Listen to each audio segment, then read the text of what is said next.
বাঙালি ভাত আলু যে পছন্দ করে কি আর কইম। জানেগর লগে শেয়ার করে আলুর দমের রেসিপি চলেন। আলুরে কিউব কিউব করে কাটি কিন্তু ধুইবেন, ধুইয়া দিয়ে অল্প কিনি মরিচের গুঁড়া, হলুদের গুঁড়া, লবণ দিয়ে কিন্তু মাখাইবেন। মাখাই কিন্তু 5 মিনিট রাখবেন।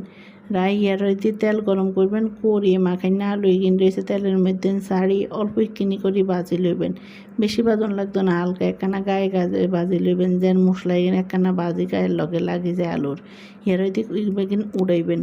তেল কড়াইয়ের মধ্যে তেল দিয়ে হিয়ারে দিয়ে তেলের মধ্যে নানে পেঁয়াজ, কাঁচামরিচ, তারপরে হয়েছে এলাচি, দারচিনি, আদা, রসুন বেগিন বালা করে দিয়ে কষাইবেন। হিয়ারে দিয়ে মরিচ দিবেন আনে পছন্দ মতো, যে যেখান জাল খায় আর কি। আর অল্প কিনে হলুদ দিবেন। আগে যেহেতু হলুদ দিয়েছেন এখন অল্প দিলে হইব। হিয়ারে দিয়ে বাজুন আলু ডালি দিবেন।